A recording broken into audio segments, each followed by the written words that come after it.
कैसी है मेरी बेटी डॉक्टर साहबा? कोई खुशखबरी है? कितने साल हुए इनकी शादी को?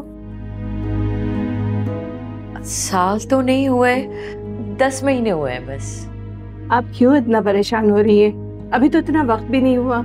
आपकी बेटी विरसा, विरसा नाम है मेरी बेटी का। माशाल्लाह, बहुत ही यूनिक नाम है इसका। विरसा के शौहर कहाँ हैं?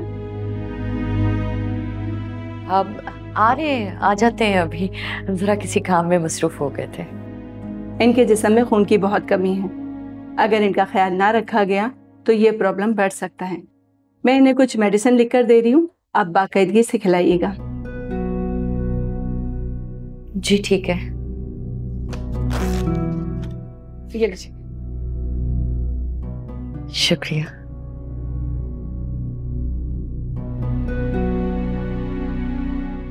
हाँ, क्या कहा है डॉक्टर ने? कैसी है मेरी बेटी? आपको बहुत बहुत मुबारक हो। आप नाना और मैं नानी बनने वाले हैं।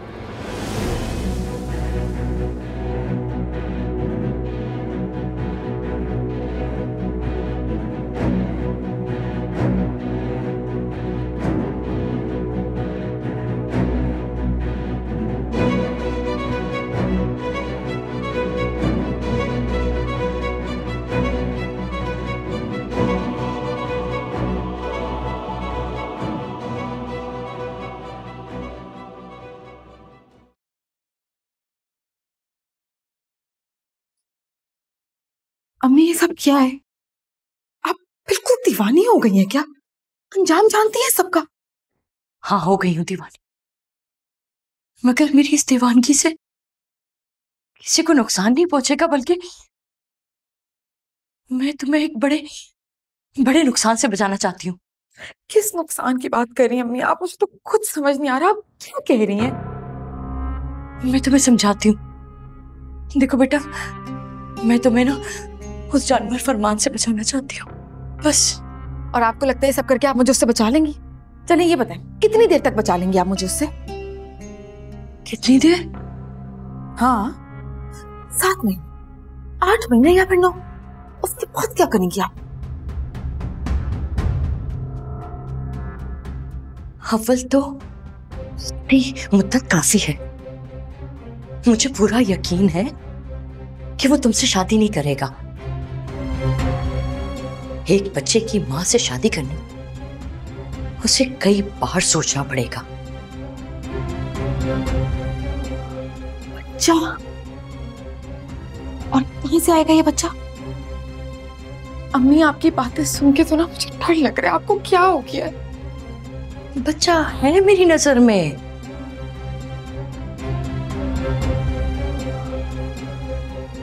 बच्चा है नजर में? अच्छे, इसका मतलब ये कि मेरी गजब की प्लानिंग में मेरी माँ ने बच्चे का बंदोबस्त भी कर लिया। कौन है बच्चा? बताएं जरा मुझे, कहाँ से आएगा? मैं भी तो सुनो। वो उस दिन तुम्हारी नंद आई थी ना, एमन। खामोश हो जाए प्लीज, ऐसी बातें मत करें। आपको क्या हो गया? ऐसे तो मत सोचें, ऐसे तो मैं हमेशा मुश्किल में रहूंगी। बेटा पहले मेरी पूरी बात तो सुन लो। वो बेचारी तो इस बच्चे की वजह से मुसीबत में है ना। उसके शौहर का इंतकाल हो गया दुबई में, तो वो बच्चा तो। अच्छा, तो ये है आपकी प्लानिंग? अभी कसम से आपको तो ना क्राइम डिपार्टमेंट में होना चाहिए था। ना आपने एमन से पूछे, ना उससे मशवरा किया, पहले ही अपनी बेटी को इस झूठ के किले में कैद करने का फैसला कर लिया। थालियां बजाने का दिल कर रहा है मेरा आपकी सोच पे। आप तो सच में पागल हो गई हैं फरमान के पीछे। मैं जानती हूँ बेटा कि तो ये सब कुछ ठीक नहीं लग रहा, मगर क्या अम्मी? बेटा तुम अपनी नंद से बात करके तो देखो। मुझे पूरा यकीन है कि वो मान जाएगी। और अगर वो ना मानी तो फिर हम किसी ऐसे इदारे से बच्चे को गोद ले लेंगे जो लावारिस बच्चों का मरकज होता है। अम्मी, एक झूठ को छुपाने के लिए कितने बड़े बड़े कदम उठाएंगी आप? बेटा वो तो बात की बात है ना, तुम बात करके तो देखो। अगर वो मान गई तो बच्चा तो उनके खानदान का ही रहेगा, भाई का ना सही बहन का बच्चा।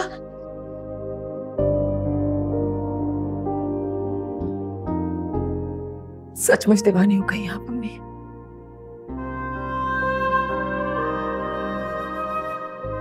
मुझे माफ कर दो बेटा, मुझे ना कुछ समझ में नहीं आ रहा।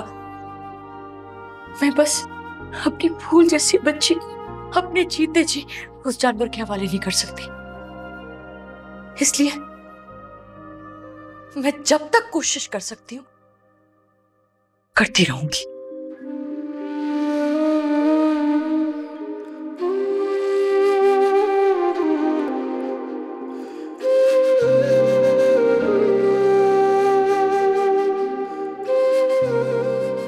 मैंने हर कोशिश नाकामयाब होते हुए देखी है अम्मी।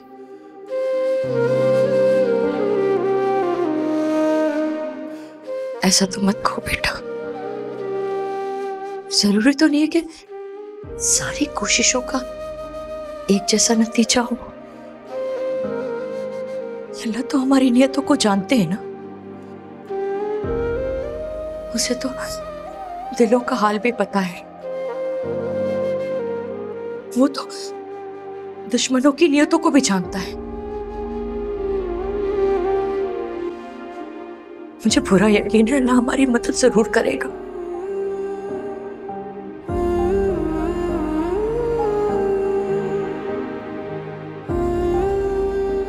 सब में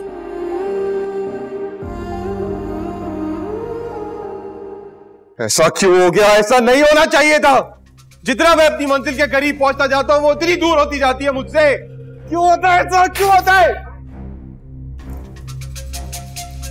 अम्मा जाओ नीचे और जाके बात करो उनसे और कहो कि बच्चा खत्म करे वरना मैं जाऊंगा।